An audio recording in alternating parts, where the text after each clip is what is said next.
हरे Krishna everyone. आज हम श्रीमद् भगवत गीता के 15वें अध्याय माता जी। पुरुषोत्तम योग की रिवीजन करने जा रहे हैं। हाँ जी, बताइए।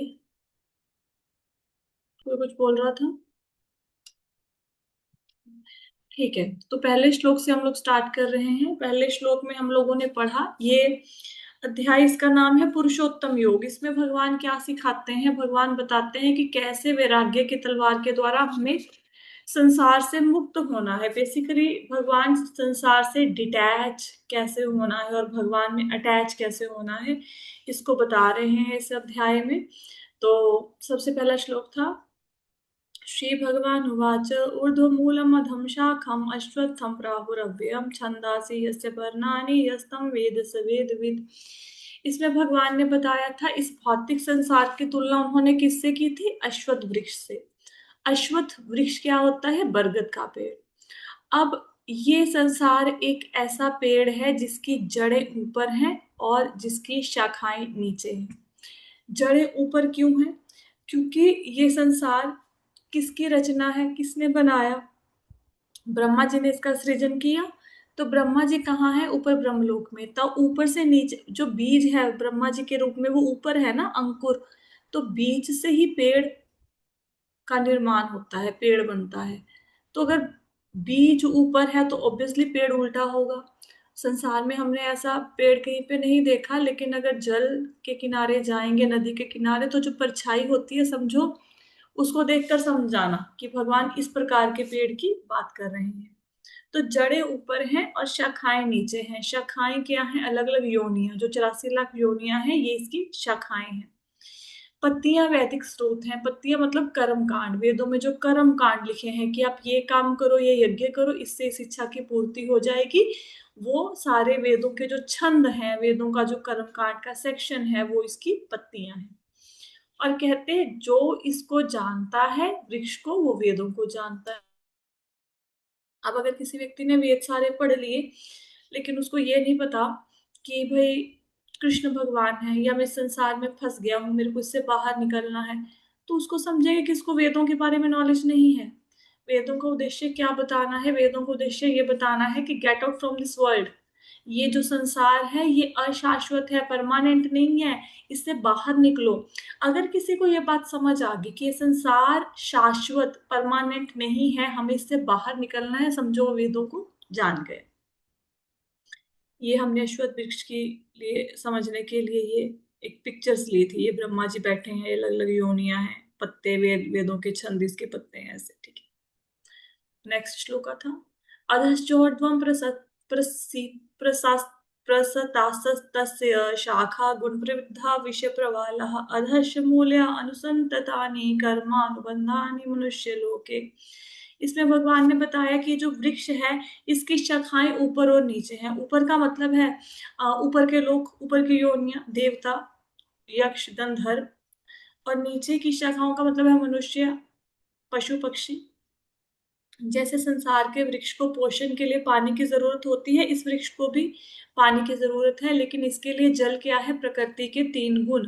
और जैसे अगर हमने परछाई देखनी है वृक्ष की नदी के जल में, तो उसका आधार नदी का जल है। नदी का जल खत्म कर दिया तो वृक्ष की परछाई खत्म। इसी प्रकार इस संसार रूपी अश्वत्थ वृक्ष का आधार क्या है? हमारी इच्छाएं। इच्छाएं खत्म करी तो समझो वृक्ष से मुक्ति मिल गई। और इसके कितनी इंद्रिय विषय हैं? जो इसकी टहनियां हैं वो क्या है? Sense object. ठीक है, सेंस ऑब्जेक्ट है, स्वाद है, स्पर्श है, रूप है, गंध है, ये हमें आकर्षित करते हैं। जो इसकी शाखाएं हैं, उसके जो सिरे हैं, वो है इंद्रिय। ठीक है, तो जो सेंसेस है वो सेंसेस ऑब्जेक्ट के साथ जुड़ी हुई हैं। तो आंख देखती है रूप को, उसमें फंस जाती है।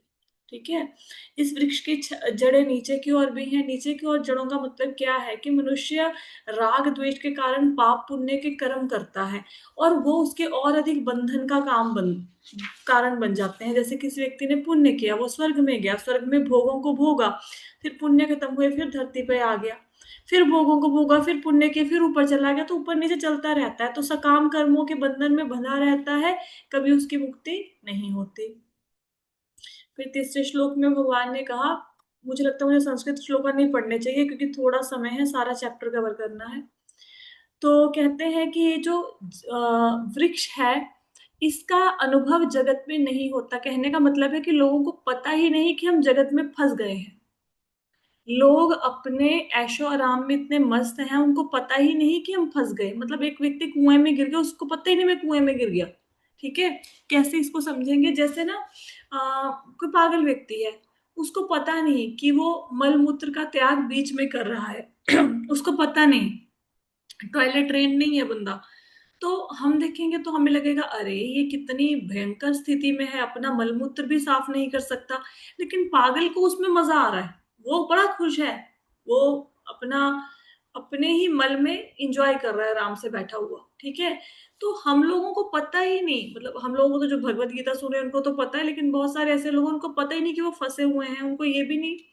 और हम ये समझ भी नहीं सकते कि इस जो वृक्ष है, अश्वत्थ वृक्ष, इसका क्या स्टार्टिंग पॉइंट है, क्या मिड पॉइंट है, क्या लास्ट पॉइंट है, कब हमारा जन्म हुआ, कब तक हम इस संसार में रहेंगे, कब हमारा अंत होगा इस अश्वत्थ वृक्ष का, हमें कुछ नहीं पता। तो भगवान कहते हैं इस वृक्ष को काटो। कैसे काटेंगे? वैराग्य से काटो। और अच्छा, हम लोग इस वृक्ष पे रह रहे हैं, अब हमारा ये घर है, तो वृक्ष को काट देंगे तो रहेंगे कहाँ पे? तो भगवान कहते हैं ऐसी जगह ढूंढो जहां से जाके फिर वापस ना आना पड़े। अगर हम बोलेंगे कि हमने वृक्ष को काट दिया, हम स्वर्ग में चले गए, स्वर्ग से तो फिर धरती पे आना पड़ेगा। ब्रह्मलोक चले गए, वहां से फिर धरती पर आना पड़ेगा। तो ऐसी जगह ढूंढो जहां से वापस ना लौटना पड़े। तो ऐसी जगह क्या है? भगवान का धाम। वहां पे जाने के लिए क्या करना पड़ेगा? भगवान की शरण ग्रहण करनी पड़ेगी। ठीक है। और भगवान से ही अनादि काल से सब, भगवान सब चीजों के कारण है, सब चीजों के सूत्रधार, सूत्रपात कौन है? भगवान। मतलब सारी चीजें भगवान से आई हैं, उन्हीं से सारा विस्तार हुआ है। उनकी शरण में, उनके धाम में जाना चाहिए हमें। कैसे जाएंगे? उसके लिए क्या योग्यता चाहिए? उसके लिए योग्यता बताया 5वें श्लोक में, कि व्यक्ति को अगर बहुत ज्यादा मान सम्मान कहीं पे मिल जाए तो उसको उसमें फंसना नहीं चाहिए। उसको झूठी प्रतिष्ठा से अहंकार में नहीं आना चाहिए। उसको मोह नहीं होना चाहिए। संसार की वस्तुएं से आसक्ति नहीं होनी चाहिए। और उसको बुरी संगति से, अभक्तों की संगति से दूर रहना है। और उसको शाश्वत तत्व को समझना चाहिए। शाश्वत तत्व का मतलब है उसको परम सत्य अर्थात भगवान को जानना चाहिए। ये योग्यता है भगवान के धाम में जाने की। और उसके मन के अंदर इच्छाएं नहीं होनी चाहिए। और सुख दुख इत्यादि जो द्वंद्व है, उनसे वो व्यक्ति मुक्त होना चाहिए। अगर ये योग्यताएं हैं तो फिर भगवान के शरणागत हो सकते हैं, और फिर भगवान के धाम में हम लोग जा सकते हैं। ये योग्यताएं बता दी। ठीक है। अब क्या कहते हैं? फिर भगवान ने अपने धाम का वर्णन किया कि मेरे धाम में सूर्य, चंद्र, अग्नि, बिजली किसी की जरूरत नहीं होती। एक बार वहां पे पहुंच गए तो दोबारा से इस जगत में वापस नहीं आना पड़ेगा, जो एक बार भगवान के धाम में चले जाएंगे। ठीक है। फिर भगवान के धाम में प्रकाश किससे होता है? भगवान के ही शरीर से निकलने वाली किरणों से वहां पे सदैव प्रकाश रहता है। ठीक है। अब फिर भगवान ने 7वें श्लोक में बताया, अगर कोई व्यक्ति कहे, अर्जुन बोले कि लेकिन मैं खुश हूं इस जगत में, मैं क्यों इस जगत से जाऊं? बहुत सारे लोग ऐसे कहेंगे ना कि जगत में ठीक तो सब चल रहा है, जाने की क्या जरूरत है कहीं पे, क्यों इस वृक्ष को काटे, सही तो चल रहा है, खा पी रहे हैं, मजे कर रहे हैं जिंदगी के। तो भगवान कहते हैं कि आप लोग मेरे अंश हो, और आप यहाँ पे इंजॉय नहीं कर रहे हो, या इंजॉयमेंट आपको लगती है, एक्चुअल में आप लोग स्ट्रगल कर रहे हो अपनी इंद्रियों के साथ, मन के साथ। तो क्योंकि तुम मेरे अंश हो, अध्यात्म जो जगत है, आध्यात्मिक जगत, उसमें शाश्वत आनंद है। तो वहां पे जाना चाहिए इस जगत को छोड़कर। यहाँ पे आनंद लगता है लेकिन वास्तव में आनंद नहीं है। तो भगवान ने यहाँ पे बताया कि जितने भी जीव हैं बद्ध जगत में, सबके सब किसके अंश हैं? भगवान के अंश हैं। फिर भगवान ने बताया कि जिस प्रकार फूल खिले हों तो वायु उस फूलों की सुगंध को हमारे नाक तक ले आएगी। इसी प्रकार जैसे व्यक्ति इच्छाएं करता है, जैसे इस जन्म में कर्म करता है, उसके आधार पर उसका नेक्स्ट शरीर बन जाता है। ठीक है। उस जन्म में जैसे कर्म करेगा, उसके आधार पर उसका अगले जन्म का शरीर बन जाएगा। तो इस प्रकार व्यक्ति एक शरीर से दूसरा शरीर धारण करता रहता है। कब तक? अनंत काल तक, जब तक उसको ज्ञान नहीं होता भगवत गीता का। भगवत गीता का ज्ञान होगा, पता चलेगा मैं तो फंस गया हूं यहाँ पे, फिर इसके लिए प्रयास करेगा यहाँ से बाहर निकलने के लिए। ठीक है। तो इस प्रकार उसकी फिर मुक्ति होगी। अब आप सब लोग भगवत गीता सुन रहे हो, सुबह की क्लास भी लगा रहे हो भागवतम की। अब आपकी जो आध्यात्मिक जगत में जाने की के लिए, जैसे समझ लो कि आप बैठ गए हो विमान में, ठीक है। एक तो है रास्ते पे बैठ के हम देखे जा रहे हैं बस एरोप्लेन की तरफ। अभी आप विमान में बैठ गए हो, भगवान के धाम में जाने के लिए तैयार हो गए हो, विमान अभी आप पर चल रहा है। आपकी भगवान से दूरी कम होती जा रही है। जैसे ही भगवत गीता पढ़ी वैसे ही हमें ज्ञान हुआ। आपने देखा होगा धीरे धीरे भौतिक कामनाएं भी कम होनी शुरू हो गई। धीरे धीरे कथा में मन लगने लग गया। धीरे धीरे जाप में भी सुधार आ गया। धीरे धीरे भोजन में भी सुधार आ गया। खाने पीने की आदतों में भोग लगवा के खाना भी शुरू कर दिया। बहुत सारे चेंजेस आ रहे हैं। इसका मतलब क्या है कि बस हम भगवान में के धाम में जाने की तरफ निकल चुके हैं। ठीक है, हम ऑन द वे हैं।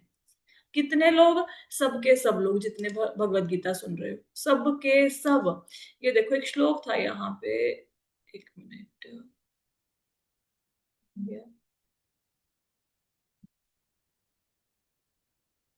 पहला श्लोक था, उसमें ना लिखा हुआ है कि सबके सब लोग भगवान के धाम में जाएंगे। ठीक है, देखो यहाँ पे निवर्तन थे, वहां से वापस नहीं आते हैं, सब लोग वहां पे जाते हैं। ये भी नहीं, अब मेरे को मिल नहीं रहा वो श्लोक। तो उसमें क्या है कि जितने लोग भगवान की भक्ति करेंगे, ऐसा नहीं है कि भगवान के धाम में कुछ ही लोग जाएंगे या वहां पे तो स्पेस कम हो जाएगी या सारे इकट्ठे कैसे जाएंगे। अगर आपको याद हो, गोकर्ण ने जब कथा सुनाई, दूसरी बार कथा सुनाई, जितने लोगों ने कथा सुनी सबके सबके लिए विमान आया।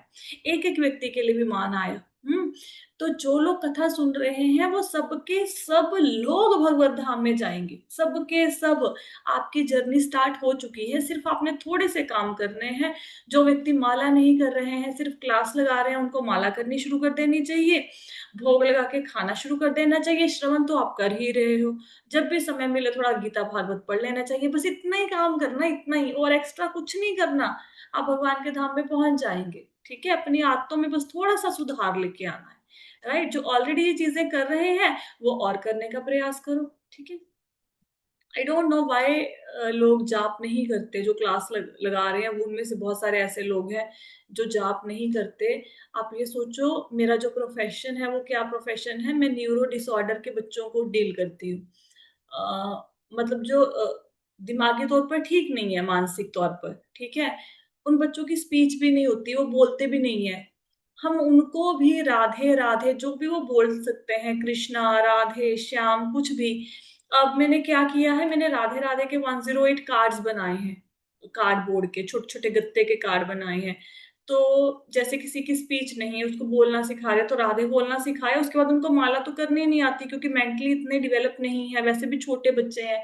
तो वो राधे कहते हैं, हम एक कार्ड उठा के उनके हाथ से, जैसे गुल्लक में सिक्के डालते हैं ऐसे सिक्का वो डलवा देते हैं कार्ड।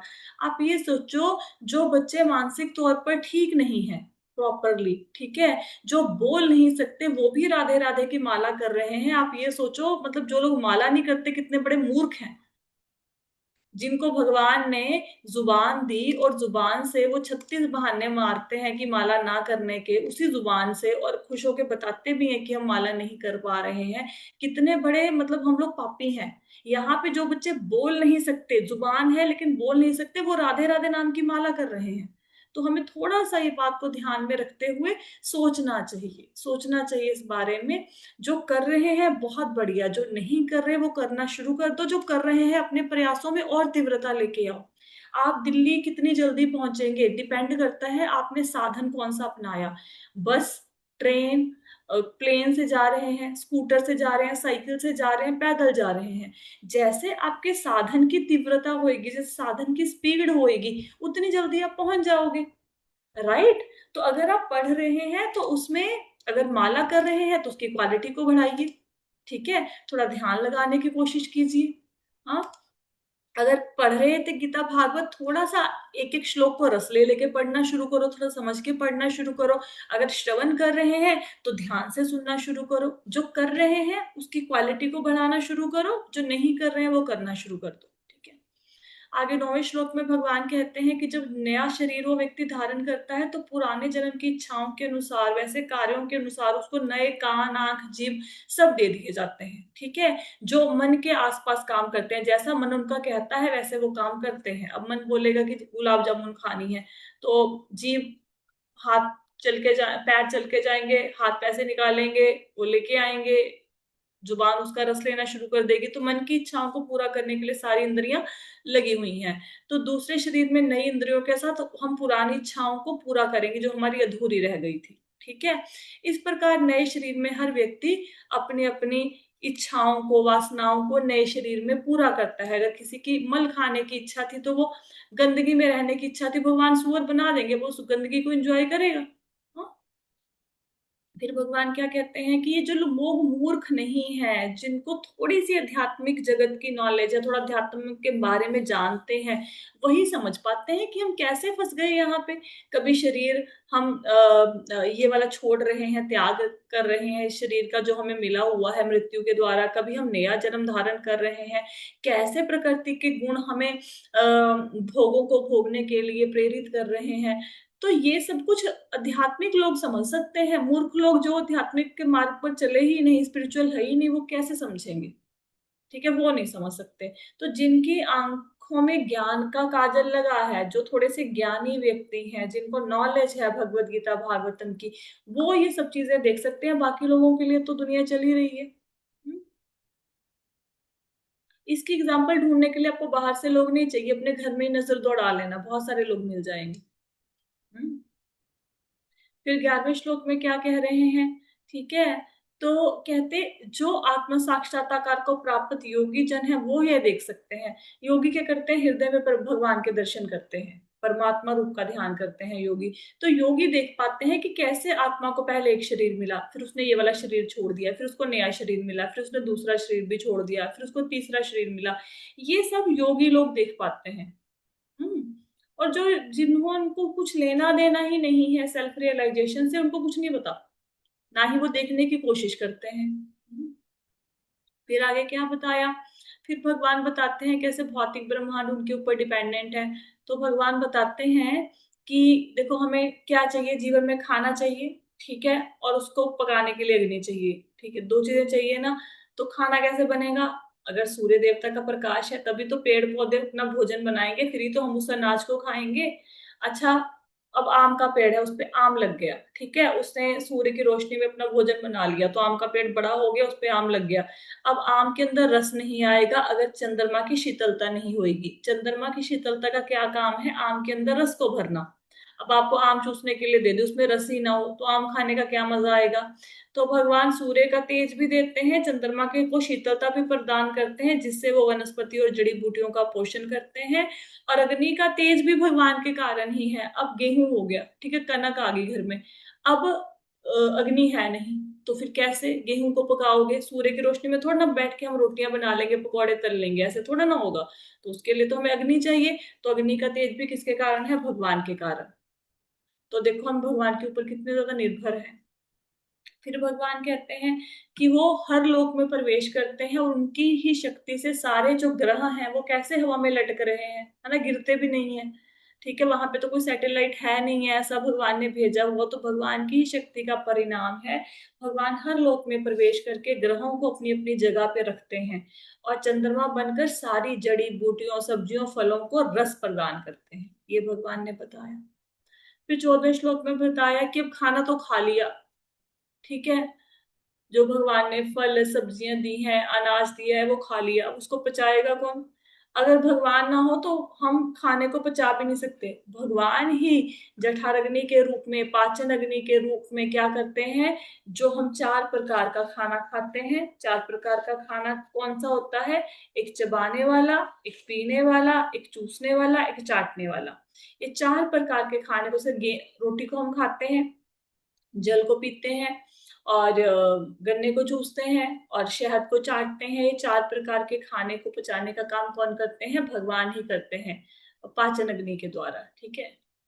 फिर भगवान ने बताया कि मैं सबके हृदय में हूँ, मेरे से ही समृद्धि होती है, ज्ञान होती है और विसमृद्धि होती है। हमने देखा कि भूलना जीवन में कितना जरूरी है।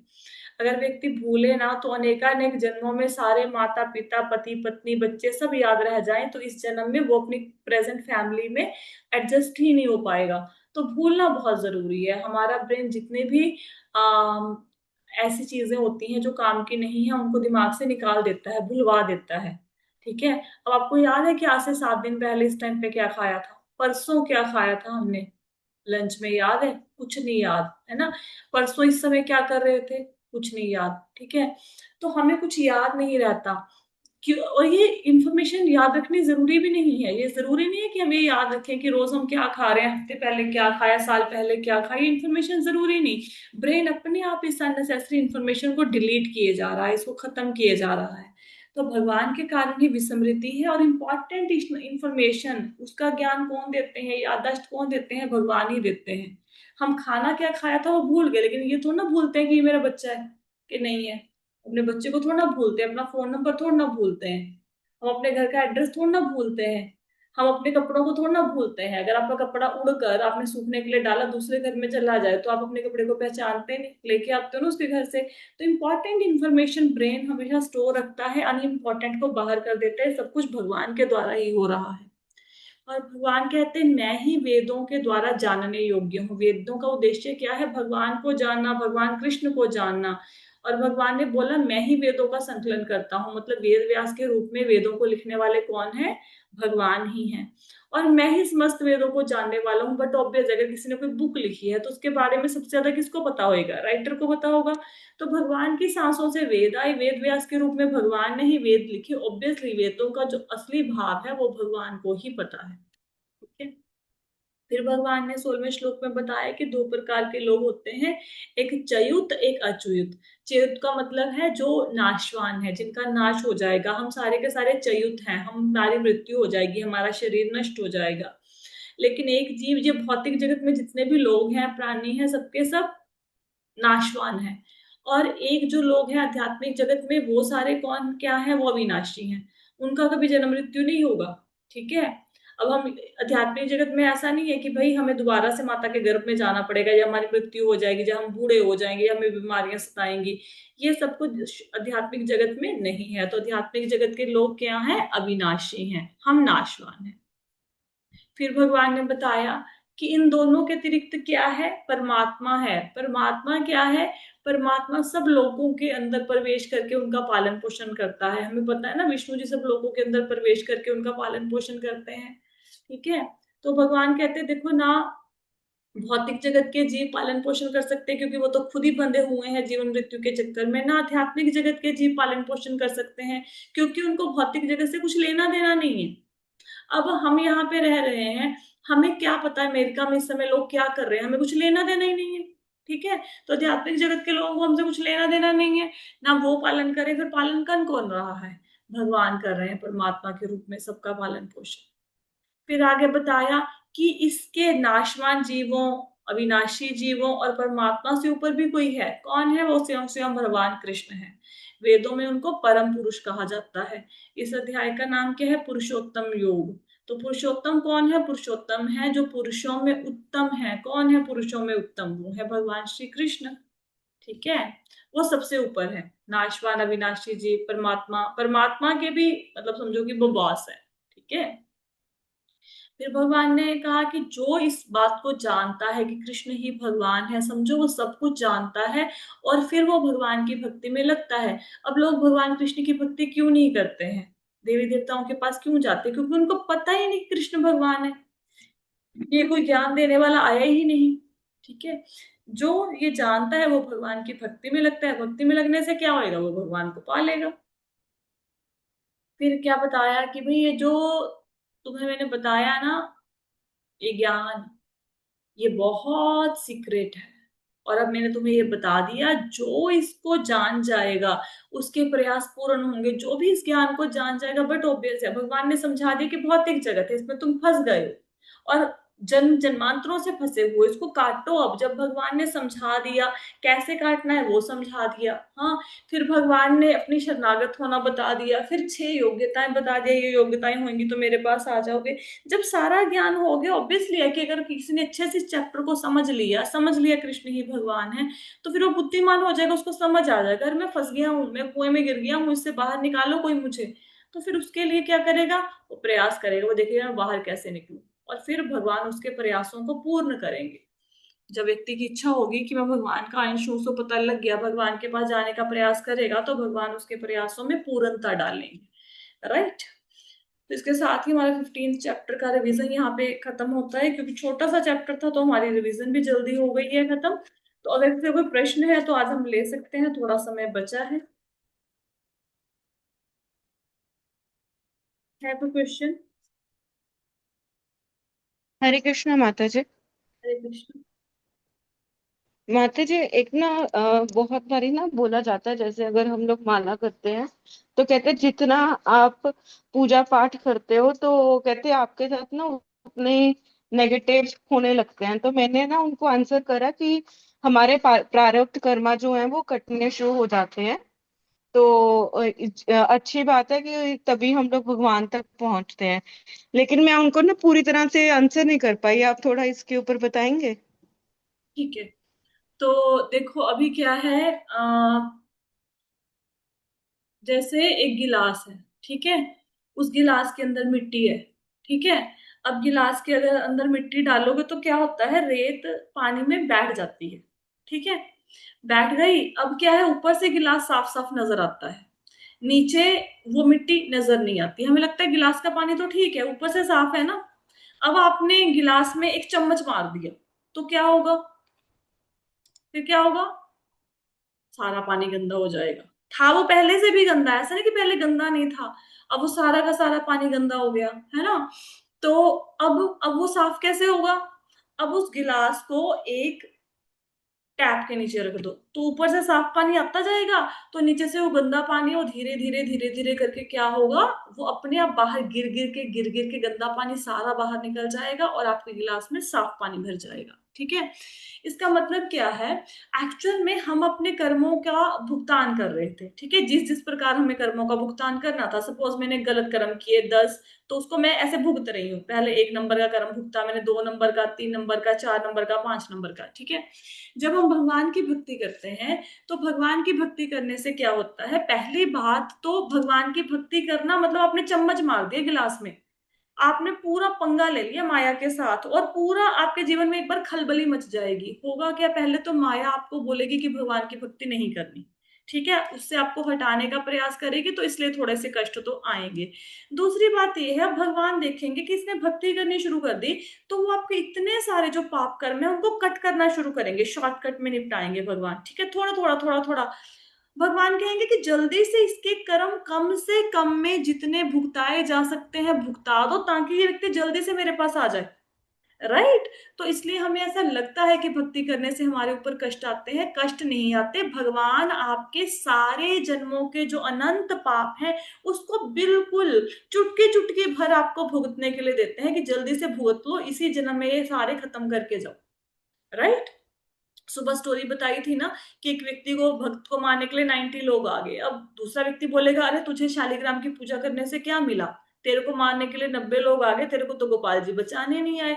लेकिन भगवान को पता है कि उसने 90 लोगों को मारा था, अब एक 90 जन्म लग जाते उसको भगवान के धाम में जाने के लिए, भगवान ने एक ही जन्म में 90 लोगों से मरवा के उसको धाम में बुला लिया, राइट।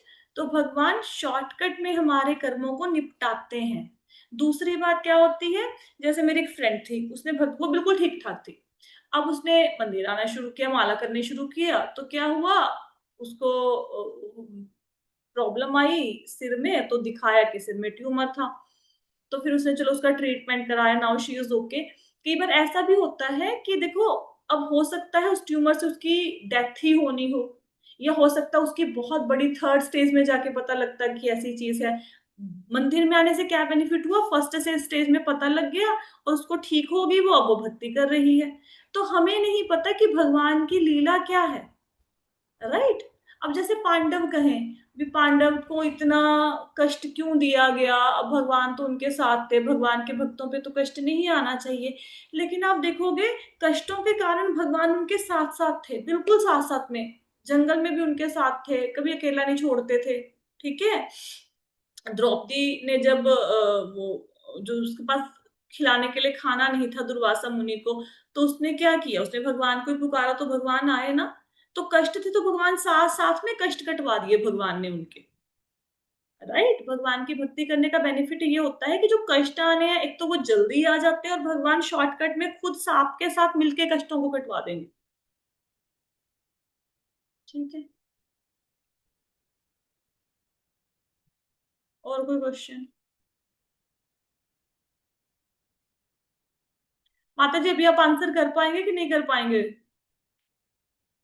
जी माता जी, बिल्कुल बिल्कुल आंसर कर पाऊंगी। मैं ना उस टाइम आगे बोल नहीं पाई, मैं चुप कर गई थी, बट अब पता लग गया है। मतलब बहुत सारे ऐसे साधु महात्मा हैं जिनको बहुत ज्यादा अंतिम समय में आप देखो कि बहुत कष्ट भुगतने पड़ते हैं। वो उन उन उनको एक्चुअली कष्ट नहीं, वो तो हमें शिक्षा दे रहे हैं कि भी कर्मों का भुगतान करना होता है। देखो हमारे ऊपर भी कष्ट है। राइट। और कोई क्वेश्चन? सुबह शाम की क्लास में किसी से भी कभी कोई भी क्वेश्चन हो तो आज मेरे पास 5 मिनट है, अदरवाइज टाइम ओवर हो जाता है एवरीडे। मैं आंसर नहीं कर पाती। आपका कोई क्वेश्चन है तो पूछ लो। एक माता जी, जो एक जो क्षीरो दीक्षाई विष्णु जी हैं, वो अपना दो तरह से विस्तार करते हैं ना। एक परमात्मा के रूप में जो हमारे हृदय में है। और एक लक्ष्मी जी के साथ है, सबका पालन पोषण करते हैं। ठीक। हाँ जी। और कोई प्रश्न है किसी का? हरे कृष्णा माता जी। हरे कृष्ण। माता जी, मेरे फादर इन लॉ एक्सपायर हुए, तो उस टाइम पे दुख तो होता है माता जी। तो मेरी मदर इन लॉ कहते कहते तेरे श्यामा श्याम ने भी नहीं बचाया उनको, तो हाँ, माता तो जी ऐसे श्यामा बोलते। श्याम अगर वैसे सबको बचाने लग जाए, अब तक भूतो प्रेत तो बन जाए हम सब लोग। आपको पता है भृगुवंशी थे, ठीक है? भृगुवंशियों भृगुवंशी सुना होगा कभी आपने? जो महर्षि भृगु थे, उनके खानदान वालों को भृगुवंशी कहा जाता है। तो भृगुवंशियों ने क्या किया, उनके मतलब ना उनकी मृत्यु ही नहीं हो रही थी, इतनी उम्र हो गई थी, वो मर ही नहीं रहे थे, मर ही नहीं रहे थे। वो खुद परेशान हो गए अपनी उम्र से, ठीक है? एक पर्टिकुलर एज के बाद ना बुढ़ापा खटकने लगता है। व्यक्ति खुद भगवान के आगे हाथ जोड़ता है कि भगवान अब ले जा, मेरे से नहीं काटा जाता। राइट। मतलब सारा शरीर लाचार हो जाता है, छोटे छोटे कामों के लिए दूसरों के ऊपर डिपेंडेंट हो जाते हैं। तो भृगुवंशी ने सोचा क्या करें हम लोग। तो उन्होंने एक योजना बनाई। उस समय जो भी जिसका शासन था, उनके साथ झगड़ा मोल ले लिया, ठीक है? तो उन्होंने क्या किया, उन्होंने पकड़ पकड़ के ना सबको मार दिया, सारे भृगुवंशियों को एक एक को चुन चुन के मारा। उन्होंने एक्चुअली धन मांगा, उनके पास धन खत्म हो गया था उस समय, राजा राजकुमार जो थे। तो उन्होंने भृगुवंशियों को बोला कि आप हमें धन दे दो। भृगुवंशियों के पास बहुत धन था। तो उन्होंने बोला कि नहीं, हमारा धन तो खत्म हो गया। तो उन्होंने क्या किया, उन्होंने उठा के सारे भृगुवंशियों को मार डाला। एक माँ थी, उसने क्या किया, अब उसने कैसे किया मुझे नहीं पता, पुराने जमाने में क्या टेक्निक होती थी, उसने अपने गर्भ को ना जंघा में धारण कर लिया, अपनी टांग में, पेट से जांग में ट्रांसफर कर दिया और जांग में अपने गर्भ को छुपा लिया। उन्होंने इसको छुपा लिया तो फिर वो एक एक बालक बच गया, ठीक है? तो अभी पता लग गया उनको, राजाओं को, कि भाई इसके तो ये भृगुवंशी इसके मतलब पास है, ये तो बालक है, इसने छुपा लिया अपने गर्भ को। तो उसकी माँ को मारने के लिए आए। तो इमिडिएटली वो उसका जन्म हो गया, बालक का जन्म। वो बड़ा हो गया, उसका तेज ऐसा था कि सारे के सारे अंधे हो गए जितने राजकुमार थे, ठीक है? फिर उन्होंने बोला कि भाई बालक ने बोला कि मैं सबको मार दूंगा, जितने तो लोगों ने भृगुवंशियों को मारा है, ऋषियों को मारा है, मैं किसी को नहीं छोड़ूंगा, सबको खत्म कर दूंगा। वो बहुत तेजोमय बालक था। तो फिर भृगुवंशियों ने उनको समझाया कि इन राजकुमारों का कोई दोष नहीं है, हम खुद अपनी एज से परेशान हो गए थे और हम आत्महत्या नहीं कर सकते थे, क्योंकि अगर कोई व्यक्ति आत्महत्या कर लेगा तो उसकी आध्यात्मिक उन्नति वहीं पे रुक जाएगी। आत्महत्या करने वाला भगवान को नहीं पा पाएगा, उच्च लोकों में नहीं जा पाएगा। तो कहते आत्महत्या हम कर नहीं सकते थे, मृत्यु हमारी हो नहीं रही थी, इस कारण हम लोगों ने ये सारा खेल रचा। राइट। तो फिर उस बालक ने सबको माफ कर दिया। खैर, तो अभी मतलब कहने की बात क्या है कि श्यामा श्याम ने क्या कर दिया, इनको मार दिया। अब श्यामा श्याम क्या करे? श्यामा श्याम सबको अमर बना दे, जगत में भूत प्रेतों की जनसंख्या कर दे। अब सपोज करो हमारा पूर्वज कोई भी ना मरता, तो धरती में पैर रखने के लिए जगह ना होती, तो मरना तो सबने ही है। राइट। तो सुनते रहा करो बस बातें, ज्यादा रिएक्ट मत किया करो। हाँ जी, हाँ जी। जी माता जी, मैंने माता कुछ जी, कहा? ये क्लास ना साथ में अपलोड कर देना, बहुत जनों को जवाब मिल जाएगा। भाई ये बस जो जिसने समझना है समझेगा, जिसने नहीं समझना माता जी समझेगा कहाँ। नहीं, जो प्रश्न जो इन्होंने पूछा है ना, वो कई बच्चे भी पूछते हैं, तो उससे इनको भी उनको भी पता चल जाएगा। हाँ, तो कर्म तो भुगतने ही पड़ते हैं। कर्म भुगतने पड़ते हैं, और नाले हमें कष्ट क्यों आते हैं ना, ये वाला प्रश्न का जवाब बच्चों को मिल जाएगा। हाँ हाँ, मैं आपको अपलोड कर मैं दूंगी। आगे फॉरवर्ड करना है बच्चों को, इसीलिए मैं बोल रही हूँ कि आप ये अपलोड कर दोगे तो मैं अपने बच्चों को भेज दूँ। हाँ जी, हाँ जी, मैं भेज ठीक है, दूंगी। मैं समझाऊंगी तो समझेंगे नहीं, पे आपके समझ में वो समझ समझ जाएंगे। थैंक यू, इन्होंने क्वेश्चन पूछा, आपने जवाब दिया, मेरे लिए बहुत अच्छा हो गया, थैंक यू। ठीक है जी। और किसी का कोई प्रश्न है? नहीं है? ओके, तो क्वेश्चन नहीं है तो आज की क्लास को यहीं पे विश्राम दें। ठीक है, तो क्लास को यहीं पे विश्राम देते हैं। श्रीमद् भगवद गीता की जय, श्रील प्रभुपाद की जय, हरे कृष्ण।